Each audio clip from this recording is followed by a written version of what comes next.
परी पे कर निगारे सरू कदे लाला रुख सारे सरापा फते दिल बूद शब जाए के मनबूदम सलातुनिया रसूल अल्लाह अलैकुम सलामुनिया हबीब अल्लाह अलैकुम खुदा खुद मीर मजलिस बोद अंदर लामका खुसरू मोहम्मद सल्लल्लाहु अलैहि वसल्लम शम्मे महफिल बूद शब जाए के मनबूदम सलातुनिया रसूल अल्लाह अलैकुम सलामुनिया हबीब अल्लाह अलैकुम बिस्मिल्लाहिर रहमानिर रहीम वमा अरसलना मिर रसूलिन इल्ला बिलिसानि कौमिही लियुबय्यिन लहुम फयुदिल्लुल्लाहु मन यशा व यहदी मन यशा व हुवल अज़ीज़ुल हकीम सदक़ल्लाहु मौलानाल अज़ीम व सदक़ रसूलुहुन नबियुल हबीबुल करीम। আমরা যখন বক্তব্য দিতে আসি তো আমরা শ্রোতা দেখতে হয়, শ্রোতার উপর বেস করে আমরা বক্তব্যগুলো বারবার পরিবর্তন করতে হয়। কিছু বক্তব্য আছে একাডেমিক, এই বক্তব্যগুলো যখন আমরা সেমিনার সিম্পোজিয়ামে করি, একজন আরেকজনের সাথে ইন্টারাকশন করি, কথাবার্তা বলি, তখন ডায়ালগ হয়, একজনের সাথে আরেকজনের এক্সচেঞ্জ অফ অপিনিয়ন্স হয়, তখন একটা কনক্লুশনে আমরা পৌঁছতে পারি।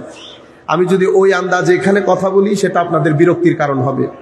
আরেকটা মূল বিষয় আমি আপনাদের সামনে তুলে ধরতে চাই, যে জায়গাটাতে আমরা মনে হয় আরেকটু নজর দেওয়া দরকার। সুফিবাদকে দুইভাবে স্টাডি করা হয়। সুফিবাদকে পড়ার ধরন দুইটা। একটাকে আমরা বলি ইবনে সিনা বা ইবনে রুশদের মতো করে পড়া, আর একটা হচ্ছে ইমাম গাজালির মতো করে পড়া। আমরা যদি সেটাকে আরো সহজ ভাষায় বলি তো এভাবে বলবো, একটা হচ্ছে মৌলভী রুম, আর একটা হচ্ছে মাওলায়ে রুম। একটা হচ্ছে নিরেট ইকবাল, আর একটা হচ্ছে আল্লামা ইকবাল। একটা হচ্ছে নিরেট গাজালি, আর একটা হচ্ছে হুজ্জাতুল ইসলাম ইমাম গাজালি। আমি এই যে ব্যক্তিগুলার নাম নিলাম, এই ব্যক্তিগুলার নাম নিয়েছি এই কারণে ওনারা সুফিবাদ স্টাডি করেছেন। সুফিবাদকে স্টাডি করার দুই নিয়ম আপনারা বোঝার জন্য সহজভাবে যদি বলি, একটা হচ্ছে দর্শন শাস্ত্রের চোখ দিয়ে সুফিবাদকে দেখা, দর্শন শাস্ত্রের চোখ দিয়ে সুফিবাদকে দেখা।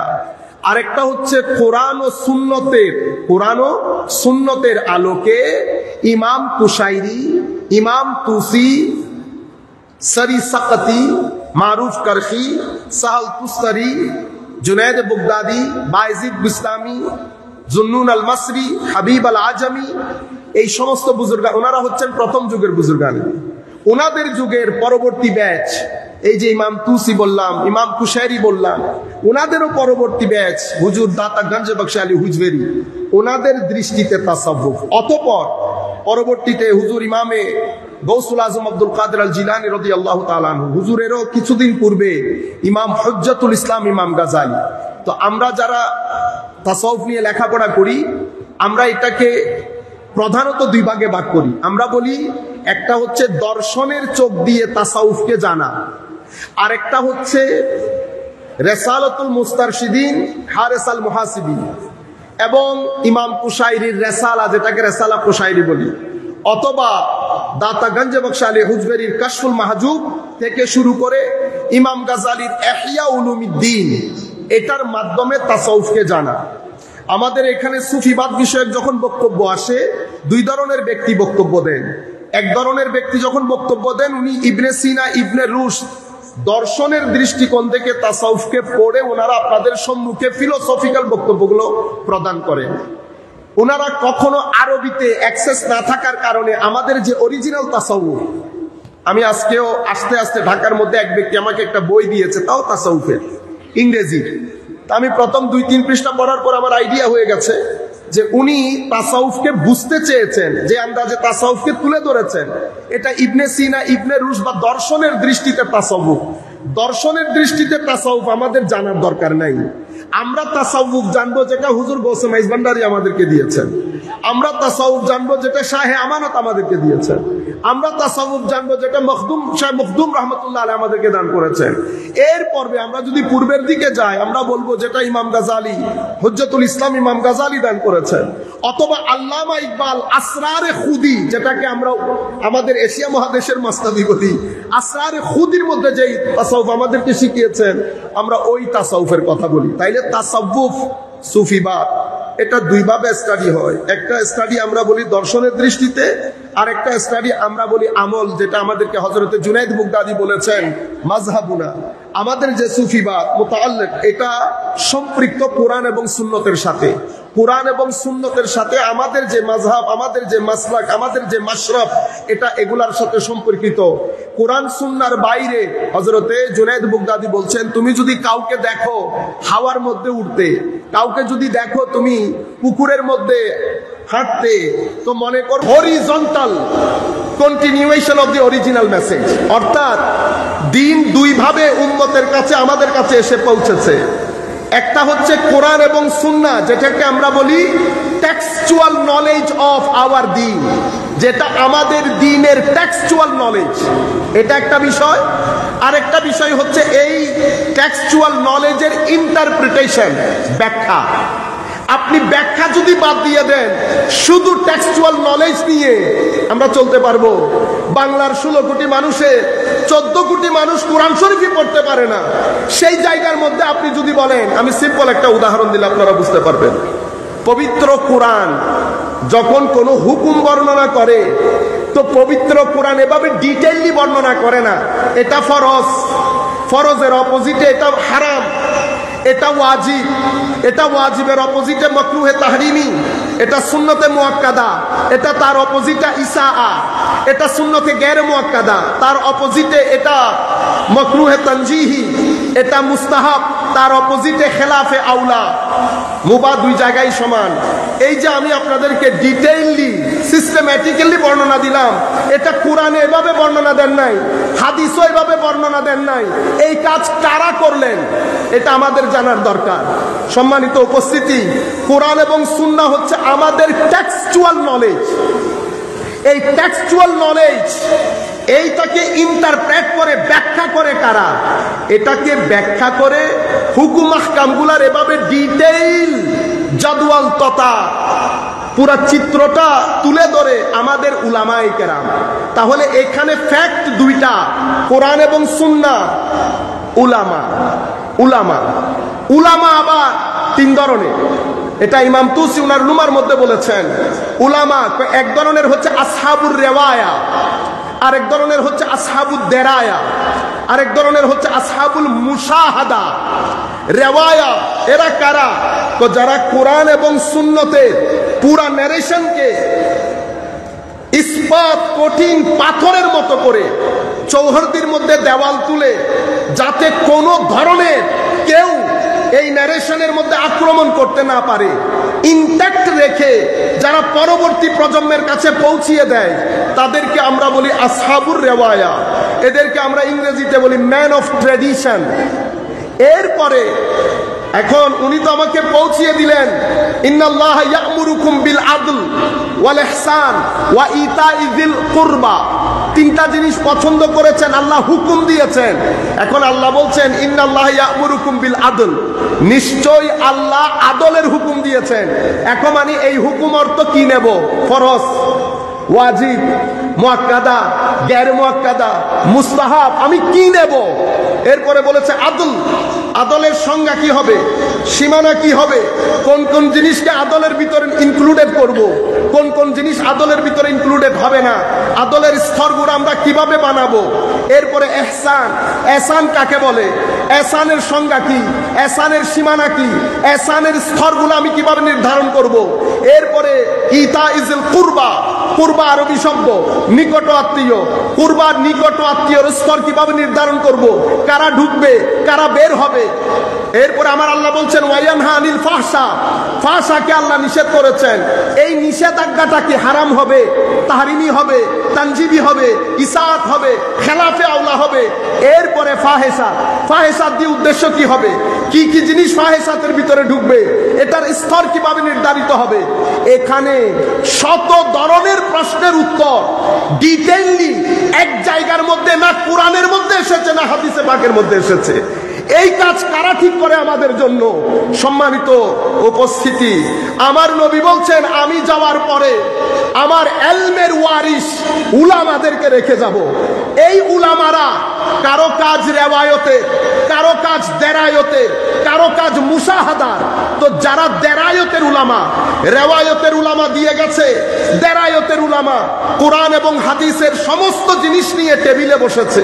বসার পরে এটা ছোটখাটো কাজ না, এটা সবার কাজ না। এখান থেকে উনি গবেষণা শুরু করেন। গবেষণা শুরুর জন্য গবেষক হতে হয়, গবেষক ছাড়া গবেষণা করতে পারেন না। এখন উনি হুকুম আহকামের টেবিল সাজানোর জন্য গবেষণা শুরু করেছেন। এই গবেষণাকে আমরা ইজতিহাদ বলি। গবেষণা কেন শুরু করলেন? ইস্তেমবাতের জন্য। ইস্তেমবাত মানে এই আয়াতের গভীরে ডুব দিয়ে হুকুমগুলা তুলে উম্মতের কাছে, উম্মতের ঘরে ঘরে পৌঁছিয়ে দেওয়া, ইস্তেমবাত। তাইলে ইজতিহাদ করেছে ইস্তেমবাতের জন্য। এই উলামা যদি ইস্তেমবাত না করে আমাদের পক্ষে এতাআত সম্ভব হইতো না, আমাদের পক্ষে আনুগত্য, অনুকরণ, অনুসরণ সম্ভব হইতো না। সেই কারণে আমার আল্লাহ বলছেন ইয়া আইয়ুহাল্লাযীনা আমানু আতিউল্লাহ ওয়া আতিউর রাসূলা ওয়া উলিল আমরে মিনকুম। এখানে আতিউটা আসে নাই, কারণ এই আতিউ আনকন্ডিশনাল না, ইন্ডিপেন্ডেন্ট না। আমার নবীর যেটা, এটা আনকন্ডিশনাল, ইন্ডিপেন্ডেন্ট। কিন্তু উলামাদের যে অনুকরণ, আনুগত্য, সেটা ইন্ডিপেন্ডেন্ট, সেটা কানেক্টেড করে দিয়েছে রাসূল করিম রউফ রহিম সাল্লাল্লাহু আলাইহি ওয়াসাল্লামের সাথে। এই উলামারা যাদেরকে আমরা গুরুত্ব দেই না, এই উলামারা ইজতিহাদ করেন, ইস্তেমবাত করেন, ইস্তেমবাত করে উম্মতের এতাআতকে সহজ করে দেন। আজকে আপনি আমিন কেউ বলছেন, কেউ বলতেছেন না। যদি আমার নবী এভাবে উলামা দিয়ে না যেতেন, আমরা কঠিন পরিস্থিতির সম্মুখীন হতো। শুধু তাই না, ওয়ালিল মুতাল্লাকাতে আলাল মারুফ হাক্কান আলাল মুত্তাকিন। আপনি বিবাহ বিচ্ছেদ যাদের হয় তাদেরকে ভরণ পোষণ দিতে হয়, এটা কোরআনের কথা। তো ভরণ পোষণ কত দিব, কিভাবে দিব, কখন থেকে দিব? এরপরে কোরআন বলছে হাক্কান আলাল মুত্তাকিন। হাক্কান আলাল মুত্তাকিন মানে ভরণ পোষণ কি শুধু মুত্তাকিরা দিবে? কোরআনের ভাষা অনুযায়ী তো হাক্কান আলাল মুত্তাকিন, মুত্তাকিনদের দায়িত্ব। এখন এটা দিয়ে উদ্দেশ্য কি, এটা আমি বলতে পারবো না। এটার জন্য ফুকাহায়ে কেরাম রয়েছে, এটার জন্য কারা? ফুকাহায়ে কেরাম রয়েছে। এই জন্য প্রত্যেক সময়ে আমার আল্লাহ ফকিদের তিনটা গ্রুপ, হয় মুসলেহ, নয় মুজাদ্দিদ, নয় মুজতাহিদ। প্রত্যেক যুগে উম্মতে মুসলেহ তো থাকবেই। সময়ের চাহিদা অনুযায়ী আল্লাহ মুজাদ্দিদও পাঠান, সময়ের চাহিদা অনুযায়ী আল্লাহ মুজতাহিদও পাঠান। আমি আপনাদেরকে যে জিনিসটা বোঝাতে চাচ্ছি যে আমাদের দ্বীনের দুইটা কন্টিনিউয়েশন, একটা টেক্সচুয়াল মেসেজ সামনের দিকে যাচ্ছে। আপনারা ইউথ জিজ্ঞেস করেন যে কোরআন সুন্নাত নাজিল হয়েছে 1400 বছর আগে। তো এখনকার যুগে কোরআন হাদিস, এখনকার যে মাসলা মাসায়েল, আধুনিক যে মাসলা মাসায়েল, সমাজনীতির ক্ষেত্রে, রাষ্ট্রনীতির ক্ষেত্রে, আমাদের ব্যাংকের ক্ষেত্রে, ফাইন্যান্সিয়াল ইনস্টিটিউশনের ক্ষেত্রে, এই অবস্থায় ইসলাম সমস্যার সমাধান কিভাবে দেবে? মনে রাখবেন কোরআন এবং সুন্নাহ এটা অপরিবর্তনীয়, এভারলাস্টিং। এখানে কোনো পরিবর্তন, পরিবর্ধন, পরিমার্জন, সংযোজন, বিয়োজন কোনো কিছুই সম্ভব না। এখন পরিবর্তনীয় পরিস্থিতির সাথে দ্বীন ইসলামকে খাপ খাওয়াবে কারা? পরিবর্তনীয় পরিস্থিতিতে উদ্যত যে প্রশ্নগুলা ইমার্জ করে, সেই প্রশ্নগুলার উত্তর কারা দেবেন? সেই কারণে আমার নবী সাল্লাল্লাহু আলাইহি ওয়াসাল্লাম ইরশাদ করছেন, আমার উম্মতের উলামা, হযরত ইমাম তুসি বলছেন এনারা 3 ক্যাটাগরি। রেওয়ায়েতের গুলা রেওয়ায়েতের কাজ করবে, আপনি নতুন কোন রেওয়ায়েত সমাজকে বলতে পারবেন না। দেরায়তের গুলা রেওয়ায়েতের ভিতরে ডুব দিয়ে হুকুম আহকাম বের করে হুকুম আহকামের লিস্ট ঠিক করে দিয়ে যাবেন। এদেরকে বলা হয় ফকিহ, এদেরকে বলা হয় মুফতি। আবার মুফতি মানে আমাদের দেশে যে আপনারা সমানে বলা বলি করেন সেরকম না, কিছু জিনিস আপনারা না করলে খুব ভালো হয়। যত্র তত্র মুফতির ব্যবহার, যত্র তত্র আলেমের ব্যবহার। এখানে যিনি বিজ্ঞ আলেম আমাদের উস্তাদ সমতুল্য রয়েছেন, ওনাদের সম্মুখে এই আন্দাজে কথা বলা আমরা বেয়াদবি মনে করি, তবুও হুজুররা সাথে থাকলে সাহস থাকে, ভুল ত্রুটি হইলে পরবর্তীতে ক্ষমা করে দিবেন, পরবর্তীতে শুধরাইও দিতে পারবেন। এই ধরনের লোকদের সামনে আমাদেরকে যখন পরিচয় করাবেন, তখন যত মিনিমাম পর্যায়ে রাখা যায় আমাদের জন্য সম্মানের এবং আমাদের জন্য কমফোর্ট জোন মনে করতে পারেন। আমি আপনাদেরকে যে জিনিসটা বোঝাতে চাচ্ছিলাম, 2 ধরনের ক্যাটাগরি শেষ। তৃতীয় ক্যাটাগরিকে বলে আসহাবুল মুশাহাদা। আসহাবুল মুশাহাদা কারা? তো আসহাবুল মুশাহাদা হচ্ছে যারা সাহেবুল মাকামে ওয়াল হাল। সাহেবুল মাকামে ওয়াল হাল মানি মনে রাখবেন, একটা হচ্ছে মৌলভী রুম আর একটা হচ্ছে মাওলায়ে রুম। হুজুর জালালউদ্দিন রুমি বলেন নাই, মৌলভী হারগিজ নাশুদ মাওলায়ে রুম। যদি আল্লাহ তৌফিক দেন, আমার খুব পছন্দের এই টপিকটা, যে মৌলভী থেকে মাওলায়ে রুম পর্যন্ত সফর, অথবা অর্থনীতিবিদ ইকবাল থেকে আল্লামা ইকবাল হয়ে গড়ে ওঠার সফর, অথবা গাজালি থেকে ইমাম হুজ্জাতুল ইসলাম গাজালি হওয়ার সফর। এটা এই জায়গার মধ্যে আসহাবুদ দেরায়া থেকে আসহাবুল মুশাহাদা কেমনে হয়? আসহাবুদ দেরায়া থেকে আসহাবুল মুশাহাদার জন্য আমাদের মাওলাই করিম আমাদেরকে 2 ধরনের এলমের ব্যবস্থা করেছেন এখানে। এক ধরনেরকে আমরা বলি জালি, আর এক ধরনেরকে আমরা বলি খাফি। এটা ইবনে তাইমিয়া সহ, ইমাম শৌকানি সহ, ইবনে জৌজি সহ আমরা আমাদের উস্তাদের কাছে পড়েছি, স্পষ্ট মনে আছে আমার। জালি এবং খাফি। জালি মানে প্রকাশ্য জ্ঞান, যেটা বইয়ের মধ্যে লিপিবদ্ধ হয়। এটা অর্জনের জন্য আকল লাগে, পঞ্চ ইন্দ্রিয় লাগে। আমরা বলি হাওয়াসে খামসা। আকল, হাওয়াসে খামসা, উস্তাদ, কিতাব, এগুলা হচ্ছে জালি, প্রকাশ্য জ্ঞান অর্জন করার নিয়ম নীতি। আর সুন্নতে ইলাহি হচ্ছে এলমের জন্য উস্তাদ লাগবে, এলমের জন্য বই লাগে। উস্তাদ এবং বই বাদে এলমে জালি অর্জিত হয় না, এটা সুন্নতে ইলাহি। আমার নবীর জন্য কোরআন আছে, সমস্ত নবী রাসূলের জন্য আল্লাহ কিতাব নাজিল করেছেন। মুসা আলাইহিস সালামকে আল্লাহ রাব্বুল আলামিন খিদিরের কাছে পাঠিয়েছেন, এটা সুন্নতে ইলাহি। আপনি যদি মনে করেন গুগল শিখে ফেলবেন, তাহলে আপনি সুন্নতে ইলাহির বাইরে চলে গেলেন। এরপরে আরেকটা জ্ঞানকে আমরা বলি খাফি। এটা অপ্রকাশ্য জ্ঞান, এটার জন্য উস্তাদ দরকার হয় কিন্তু বই দরকার হয় না। এটা এলমে জলির জন্য যেমন আকল, এলমে খাফির জন্য তেমন কলব বাতেন। এটার জন্য পঞ্চ ইন্দ্রিয়, আর এটার জন্য হচ্ছে নফস, রূহ, কলব, খাফি, আখফা। আরো সামনের দিকে আমরা এগুলা না বলি। খাফি যখন অর্জিত হয়, সেই জ্ঞানকে উলামায়ে কেরাম 3 ক্যাটাগরিতে ভাগ করেন।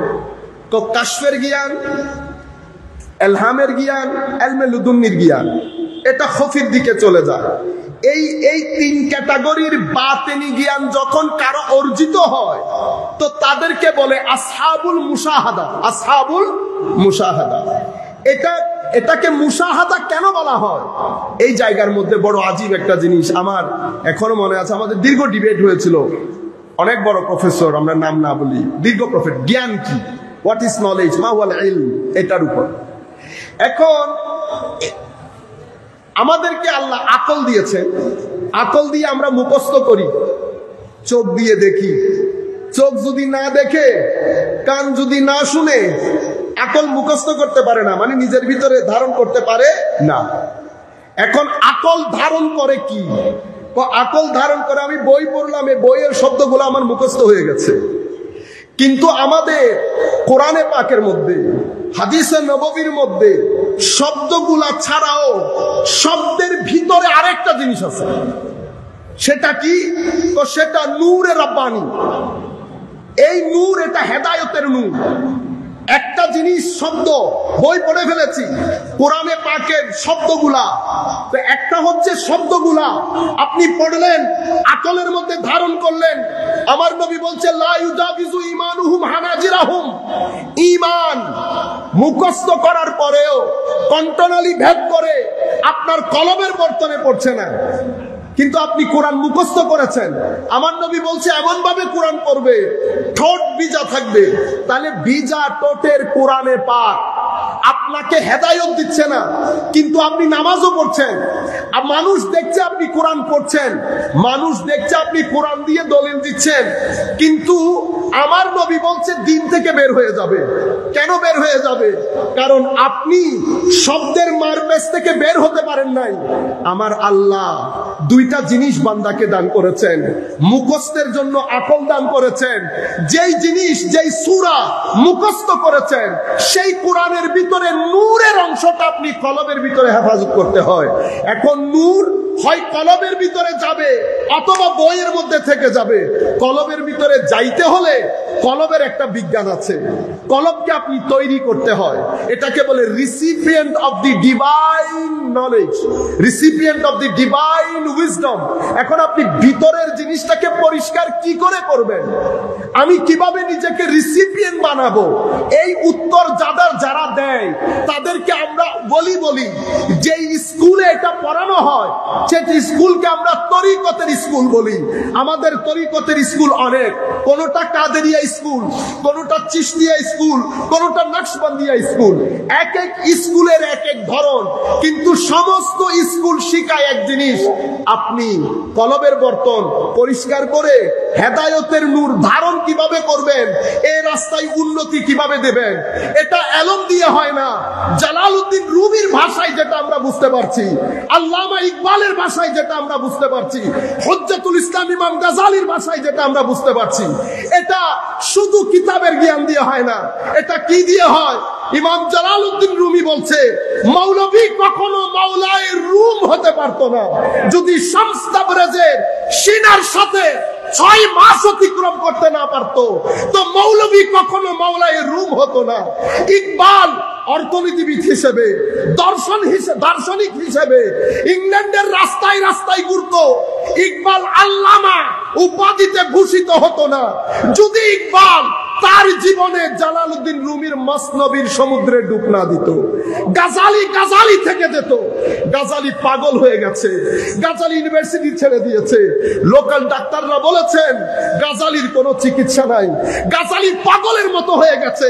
কারণ গাজালি মৌলভী ওই সীমাবদ্ধতার মধ্যে থাকতে চায় না। গাজালি মাওলায়ে রুম হতে চায়, গাজালি হুজ্জাতুল ইসলাম হতে চায়, গাজালি আল্লাহর ইশকের সমুদ্রের মধ্যে ডুব দিতে চায়। এই গাজালি সব কিছু ছেড়ে ছুড়ে দামেস্কের জমিনে চলে যায়। দামেস্কের জামে মসজিদের মধ্যে খতিব সাহেব দার্স দিচ্ছেন, সেই দার্সের মধ্যে 2-3 পাতা পর পর বলে ওয়াকাল আল গাজালি হাকাজা, ওয়াকাল আল গাজালি হাকাজা। গাজালি এই বিষয়ে অভিমত ব্যক্ত করেন। সাধারণ মানুষ তো আর জানে না গাজালি জায়গার মধ্যে বসা। গাজালি বলেছে যে এই জায়গার মধ্যে আমার পক্ষে সম্ভব না। সবকিছু ছেড়ে ছুড়ে হেরেমে পাকের মধ্যে ইমাম জুয়াইনির সাথে সাক্ষাৎ শেষ পর্যন্ত। সেই কারণে আমরা বলি গাজালির 2 জীবন, মা ক্বাবলা ইহয়া উলুমিদ্দিন, মা বাদা ইহয়া উলুমিদ্দিন। একটা হচ্ছে ইহয়া উলুমিদ্দিনের আগের গাজালি, আর একটা হচ্ছে ইহয়া উলুমিদ্দিনের পরের গাজালি। মানুষ ইহয়া উলুমিদ্দিনের আগের গাজালিকে স্মরণে রাখে নাই, মানুষ স্মরণে রেখেছে ইহয়া উলুমিদ্দিনের পরের গাজালিকে। মানুষ ইকবালকে স্মরণে রাখে নাই, মানুষ আল্লামা ইকবালকে স্মরণে রেখেছে। মানুষ মাওলায়ে রুমকে স্মরণে রেখেছে, মৌলভীকে স্মরণে রাখে নাই। এটা ইশকের এক আজীব তামাশা। আমার মনে হচ্ছে আমার মাওলা বুদই ইমান এই জায়গার মধ্যে রেখেছেন। কারণ যদি শুধু আকল দিয়ে হতো তাহলে আমার নবীর থুতু মুবারক নিয়ে লোশনের মতো করে রাবিং করা, মুখে বুকে লাগানো সাহাবায়ে কেরামের পক্ষে সম্ভব হতো না। কারণ আকল বলছে এটা থুতু, এশক বলছে এটা থুতু মুবারক, আকল বলছে নিও না। এশক বলছে নিয়ে মুখেও লাগাও, বুকে লাগাও। আকল বলে চুল, এশক বলে চুল মুবারক। আকল বলে নিও না, এশক বলে নিও, ধারণ করো, সাথে রাখো। আকল বলে এটা নোক, এশক বলে নোক মুবারক। আকল বলে এটা ব্যবহৃত অজুর পানি, এটা জায়েজ নাই। এশক বলে এটা মাহবুবের অজুর পানি, এটা সাথে রাখো, মুখে লাগাও, বুকে লাগাও। সাহাবায়ে কেরাম আকলের রাস্তা দিয়ে হাঁটে নাই, আমার নবীর ক্ষেত্রে সাহাবায়ে কেরাম এশকের রাস্তা দিয়ে হেঁটেছে, আদবের রাস্তা দিয়ে হেঁটেছে। মনে রাখবেন, শুধু যদি সিম্পল ডিলিংস হতো তো হযরতে মুআজকে যখন আমার নবী বলছে ইয়া মুআজ, মুআজ জবাব দিতে পারতো নাম ইয়া সাইয়্যিদি। আমরা আরব দেশে গেলে এই জবাবই দেই, এটা সম্মান সূচক, বন্ধুদেরকে নাম বলি, সম্মানিত হলে নাম ইয়া সাইয়্যিদি বলি। কিন্তু মুআজ বলছে লাব্বাইকা ওয়া সাদাইকা ইয়া রাসূলুল্লাহ, এটা আদব। আমার নবী জিজ্ঞেস করেন আজকে কোন দিন? লক্ষাধিক সাহাবায়ে কেরাম জানেন আজকে কোন দিন, কিন্তু সবাই এক বাক্যে বলছে আল্লাহু ওয়া রাসূলুহু আ'লামু, আল্লাহ এবং আল্লাহ রাসূল খুব ভালো জানেন। বি আবি ফারুক আজমের মতো জলিলুল কদর সাহাবী বলেন বি আবি আনতা ওয়া উম্মি ইয়া রাসূলুল্লাহ, হুজুর আপনার কদমে আমাদের মা বাবা কুরবান। সম্মানিত উপস্থিতি, এই যে এশক, এই এশকের ধারা সাহাবায়ে কেরামের মাধ্যমে, আউলিয়ায়ে কেরামের মাধ্যমে আমাদের পর্যন্ত পৌঁছেছে। কেন? কারণ আমরা মানুষ হিসেবে আমাদেরকে আল্লাহ যে সেটিংস দিয়েছেন, সেটিংস আমাদের এখানে আকল রেখেছেন, এখানে কলব বাতেন, পেটও রেখেছেন। মানুষকে শুধু খাওয়ালে হয় না, মানুষ সৃষ্টিগতভাবে কিছু জিনিস দাবি করে। আপনি খাওয়াইলেন, মানুষকে সম্মান দিলেন না, মানুষ রিঅ্যাক্ট করবে। আপনি মানুষকে টাকা পয়সা সবকিছু দিয়েছেন, মানুষকে অসম্মান করেছেন, মানুষ রিঅ্যাক্ট করবে।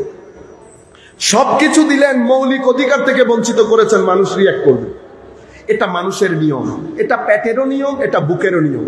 পেটের মধ্যে যদি আপনি, এখন আমি যদি ভাপা পিঠা দেই, যাদের সুগার আছে, ভাপা পিঠা দেই মিঠা টিটা দিয়ে, 3টা খান আপনি, দেখবেন আপনার শরীর রিঅ্যাক্ট করবে, মানে আপনার সুগার বেড়ে যাবে। যাদের গ্যাস্ট্রিক আছে, অ্যাসিডিটির সমস্যা আছে, আপনি চনাচুর খান অটোমেটিক্যালি, কারণ যা আমার পেট চাচ্ছে না সেটা যখন আপনি পেটকে জোরপূর্বক দেবেন, পেট রিঅ্যাক্ট করবে।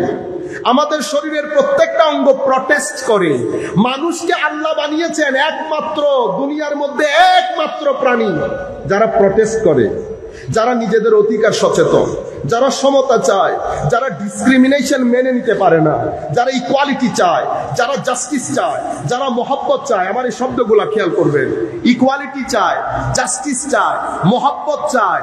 মানুষ ডিসক্রিমিনেশন পছন্দ করে না, মানুষ নিজের অধিকার সচেতন। মানুষকে আপনি যদি এই বিষয়গুলো থেকে বঞ্চিত করবেন, মানুষ রিঅ্যাক্ট করে। যেভাবে মানুষের পেট রিঅ্যাক্ট করে, পেটের মধ্যে সবকিছু দিয়েছেন ব্যালেন্সড ওয়েতে, কিন্তু আপনি সিনার ভিতরে যা দেওয়া দরকার তা দেন নাই, সিনা প্রটেস্ট করবে। সিনার কি দরকার? সিনা কোরআনের আয়াত, দরুদে পাক, আউলিয়ায়ে কেরামের নিসবত, বুজুর্গানে দ্বীনের সুহবত যদি আপনি সিনাকে না দেন খাদ্য রূপে, সিনা রিঅ্যাক্ট করবে, যেই হন আপনি। সিনার রিঅ্যাক্ট যখন করে, সোসাইটির মধ্যে কিছু ক্রাইম অটোমেটিক্যালি বেড়ে যাবে। সিনা যখন রিঅ্যাক্ট করে, সিনার রিঅ্যাক্টের মধ্যে 2টা জিনিস থাকে, একটা হচ্ছে ডিপ্রেশন আর একটা হচ্ছে ডিজায়ার। সিনা যখন রিঅ্যাক্ট করে, সোসাইটির মধ্যে ডিপ্রেশন বেড়ে যাবে। এই ডিপ্রেশনের জন্য আমেরিকান সরকারকে কোটি কোটি ডলার বছরে খরচ করতে হয় ডিপ্রেশন থেকে বাঁচানোর জন্য। সিনার ডিপ্রেসড হলো কেন? এটা সিনার প্রটেস্ট। আপনি যদি ডিজায়ারকে, খাখের সাথে নফসানিকে যদি কন্ট্রোল করতে না পারেন, আপনার সোসাইটির মধ্যে অটোমেটিক্যালি রেপ, ড্রাগ ডিলিং, বিবাহ বিচ্ছেদ অটোমেটিক্যালি বেড়ে যাবে। কি করতে পারেন নাই? আপনি আপনার এই পাগলা ঘোড়াটাকে কন্ট্রোল করতে পারেন নাই। এবার আপনার দেশে যদি একটা অক্সফোর্ড না, আপনার দেশে যদি 20টা অক্সফোর্ড, 30টা ক্যামব্রিজ, 50টা MIT, 100টা হার্ভার্ড থাকে। হার্ভার্ড ইউনিভার্সিটি কি আমাদের দেশে? না। MIT ওদের, অক্সফোর্ড ওদের, ক্যামব্রিজ ওদের, সব বিশ্ববিদ্যালয় ওদের, কিন্তু ডিভোর্স রেট আকাশে, রেপ আকাশে। আত্মহত্যা আকাশে, ড্রাগ ডিলিং আকাশে। এখন আমার প্রশ্ন করতে ইচ্ছে করে না যে এত বড় ইউনিভার্সিটি এত এত টাকা দেয়, কিন্তু আমার দেশের মধ্যে এই জায়গাগুলোতে কোনো উন্নতি আসতেছে না। কারণ এমআইটি, ঢাকা বিশ্ববিদ্যালয়, চিটাং বিশ্ববিদ্যালয়, আমি যখন এমআইটি বা হার্ভার্ডের নাম নিয়েছি, বাকি বিশ্ববিদ্যালয়ে তার নাম নিতে হচ্ছে না। যে কোনো বিশ্ববিদ্যালয় আপনি করেন, সমাজের মধ্যে গবেষণা হবে, রাস্তাঘাট পাকা হবে, আপনি লুঙ্গি থেকে স্যুট পরে ফেলবেন, বাস এতটুকু। কিন্তু সিনার খাদ্য সাফ হবে। এখানকার খাদ্য আসে না, এখানকার খাদ্য আসে মসজিদ থেকে, মাজারে পাক খানেকা থেকে। এখানকার খাদ্য আসে উলামায়ে কেরামের মিম্বর, জুমার মিম্বর থেকে। জুমার মিম্বর, খানেকা, মাদ্রাসা, এগুলা থেকে সিনার খাদ্য আসে। আপনি যদি এদেরকে বন্ধ করে দেন, অথবা এদেরকে ইনঅ্যাক্টিভ করেন, অথবা এদেরকে অনবোর্ড না নিয়ে আপনি যদি শিক্ষার পলিসি বানান, আপনার দেশের রাস্তাঘাট উন্নত হবে। আপনি সুইসাইড রেট কমাতে পারবেন না, আপনি ড্রাগ ডিলিং কমাতে পারবেন না, আপনি বিবাহ বিচ্ছেদ কমাতে পারবেন না, ক্রাইম রেট কমাতে পারবেন না। আপনি যদি এই জায়গাতে কমাতে চান, আপনি অবশ্যই এই তিনটা জায়গাকে অনবোর্ড নিতে হবে, তাদের কাছে আসতে হবে, তাদেরকে জিজ্ঞেস করতে হবে জাতির মোরাল এথিক্যাল ভ্যালিউসকে উন্নত কি করে করে। এই জায়গাতেই একটা প্রেক্ষাপট তৈরি হয় জাতির আত্মিক, জাতির মোরাল এবং এথিক্যাল ভ্যালিউসের ডেভেলপমেন্ট। এটা অটোমেটিক্যালি বাই নেচার এই প্রেক্ষাপট তৈরি হয়। যখন এই প্রেক্ষাপট তৈরি হয়, প্রেক্ষাপট তৈরি হওয়ার আগে আমার আল্লাহ, আল্লাহর ইশারাতে, আমার নবীর সরাসরি তদারকিতে, হুজুর গৌসুল আজম সহ আখতাবে জামানদের সরাসরি তদারকিতে মাওলাই করিম যেখানে যেই ধরনের সিনাওয়ালা ব্যক্তি দরকার, সেখানে সেই ধরনের সিনাওয়ালা ব্যক্তিদেরকে পাঠান। এই ধরনের ব্যক্তি দুই ধরনের হয়। কেউ আছে মহাসমুদ্র নিয়ে আসেন, ওনারা লাইট জ্বালান, একজন আসেন 100টা লাইট জ্বালিয়ে দেন। যিনি যে একজন 100টা লাইট জ্বালিয়ে দেন, ওনাকে আমরা কুতুব বলি বা গৌস বলি। হুজুর গৌসে মেজবান্ডারি কেবলা কাবা সেই ধরনের একজন আল্লাহর ওলি। এবং আমি আমার আখেরি কথা বলে আমরা শেষ করব। সম্মানিত উপস্থিতি, এই ধরনের ব্যক্তি তাসাউফ কি, আখেরি আমার কথা, আমি বক্তব্য শুরু করি না, অবশ্য আমাদের সময় সংক্ষিপ্ততার কারণে শেষ করতে হচ্ছে। সূরা ফাতিহা হচ্ছে তাসাউফ। কিভাবে? আমি আমার শেখের কথাগুলো আমার কানে বাজতেছে, ওই কথাটা আপনাদের সাথে শেয়ার করছি। যেই ব্যক্তি রব্বুল আলামিন এর ফুয়ুজাত দিয়ে নিজের সিনাকে জাতি গোষ্ঠী, বিভিন্ন ধর্ম, বিভিন্ন সৃষ্টির জন্য নির্বিশেষে বিশাল করে ফেলে, সবাই সেখানে জায়গা পায়, সবাই আশ্রয় নিতে চায়। যখন কোন ব্যক্তির সিনা রব্বুল আলামিন ওই নূরের ফুয়ুজাতে, যার সিনা যখন অসম্ভব বিস্তৃত হয়ে যায়, আটলান্টিকের মতো হয়ে যায়, সমস্ত নদী নালা খাল বিল গিয়ে পড়ে আটলান্টিকের উপর। কোনো খবর আছে? কোনো খবর নাই। আটলান্টিকের থাবাতে ওই ময়লা পানি যেগুলা যায় সেগুলো পরিষ্কার হয়ে যায় যখন কোনো ব্যক্তি নিজেকে এত দূর পর্যন্ত পৌঁছায়। এরপরে আর রহমান আর রহিম, আমার আল্লাহ যেমন দুনিয়ার মধ্যে মানুষের প্রয়োজন অনুসারে দয়া করেন, যোগ্যতা দেখেন না। কোন ব্যক্তি যখন, আল্লাহর কোন মর্দে হক যখন নিজের এই সিনাকে মানুষের জন্য দয়ার চাদর করে ফেলেন, যেটা কোরআনে পাকের মধ্যে আমার আল্লাহ বলেছেন ওয়াল আফিনা আনিন নাস, মানুষ ক্ষমা চাইলেও ক্ষমা করে, ক্ষমা না চাইলেও ক্ষমা করে, মানুষকে ক্ষমাই করে দেয়, কোনো কিছু মাইন্ড করে না। কোন ব্যক্তি যখন নিজের ভিতর জগৎকে এই আন্দাজে দয়ার চাদরে আবৃত করে, এরপরে ইয়াকা না'বুদু মালিকি ইয়াউমিদ্দিন, যখন কোন ব্যক্তি নিজের পার্সোনালিটি, নিজের ইমেজকে আদালত, ব্যালেন্স, আমানত, এই দুইটার চাদরে যখন নিজেকে আবৃত করে, ইমব্যালেন্স হয় না কখনো। নিজের জীবন থেকে আমানতের বিষয়টা কখনো ডিসঅ্যাপিয়ার হয় না, এক সেকেন্ডের জন্য ডিসকানেক্টেড হয় না। এই ব্যক্তি 3 নাম্বার। 4 নাম্বার হচ্ছে যেই ব্যক্তি হায় হায় ইজ্জতে নফস, মানে আল্লাহ বাদে নিজের প্রয়োজন, নিজের দুঃখ বেদনা যেই ব্যক্তি কারো সাথে শেয়ার করে না, সৃষ্টির ক্ষেত্রে বেনিয়াজ যেই ব্যক্তি হয়। আমার নবী সাল্লাল্লাহু আলাইহি ওয়াসাল্লামকে এক সাহাবী জিজ্ঞেস করছেন, ইয়া রাসূলুল্লাহ দুল্লানি আলা আমালি, এমন একটা আমল শিখিয়ে দেন ইয়া রাসূলুল্লাহ যেটা করলে মানুষও ভালোবাসবে, আল্লাহ ভালোবাসবে। আমার নবী সিম্পল একটা কথা বলেছেন, ইজহাদ ফিদ দুনিয়া ইউহিব্বুকাল্লাহ, দুনিয়াতে থাকবে, দুনিয়া তোমার ভিতরে রাখবা না, আল্লাহ পছন্দ করবে তোমাকে। তো মানুষের সাথে থাকবা, কখনো মানুষ থেকে কোনো কিছু পাওয়ার আশা করবে না, সৃষ্টি তোমার পিছনে দৌড়াবে। এই হাদিসে বাস্তব নমুনা, দ্যাট মিনস প্র্যাকটিক্যাল ডেমনস্ট্রেশন হচ্ছে আল্লাহর ওলিরা দুনিয়াতে থাকে, দুনিয়া তাদের ভিতর থাকে না, মানুষের সাথে থাকে, মানুষের কাছ থেকে কোনো কিছু চায় না, কামনা করে না। এরপরে বলা হচ্ছে যাদের জিন্দেগির মধ্যে ইহদিনাস সিরাতাল মুস্তাকিম সিরাতাল্লাযিনা আন'আমতা আলাইহিম, ওই আয়াতের আলোকে যাদের জিন্দেগির মধ্যে অসম্ভব তাওয়াদু এনকেসারি, ভদ্রতা আছে। সমস্ত সুফিয়া ইকরাম বলেছেন তাসাউফ বলেই ভদ্রতাকে, নম্রতাকে। আমার নবী সাল্লাল্লাহু আলাইহি ওয়াসাল্লাম হাদিসে পাকের মধ্যে বলা হচ্ছে আমার নবী এক অসম্ভব ভদ্র, ভেরি মাচ জেন্টল, অসম্ভব ইজি গোয়িং ছিলেন আমার নবী, সাহালুল খুলুক আমার নবী সাল্লাল্লাহু আলাইহি ওয়াসাল্লাম। এরপরে ব্যক্তিত্বের মধ্যে ইতিদাল এবং তাওয়াজুন। ইতিদাল মানে সবকিছুর ক্ষেত্রে উগ্র না, একেবারে ছেড়েও দেয় না, সবকিছুর ক্ষেত্রে মধ্যম পন্থা অবলম্বনকারী। ফাইনালি যেই ব্যক্তি এই জিনিসগুলা যার ভিতরে ধারণ করে এবং ওই তাকওয়ার কারণে, অতিমাত্রায় তাকওয়ার কারণে মাওলাই করিম তাদের হাতে একটা প্যারামিটার দিয়ে দেন, ফিতা।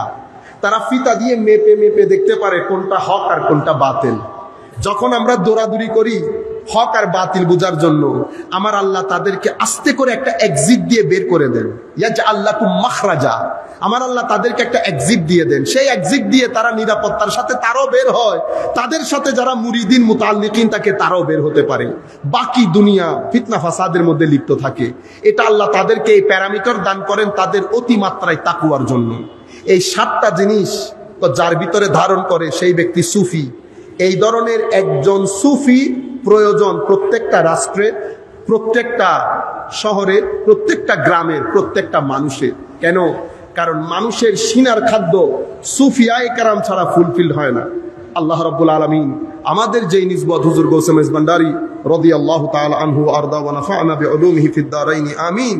হুজুর আমাদের সাথে এই নিসবত আল্লাহর দরবারে আল্লাহ গ্রহণ করুক। হুজুর আমাদেরকে রুহানি ফুয়ুজাত দ্বারা ধন্য করুক। ওয়া মা আলাইনা ইল্লাল বালাগুল মুবিন। আসসালামু আলাইকুম ওয়া রাহমাতুল্লাহি তাআলা ওয়া বারাকাতুহু।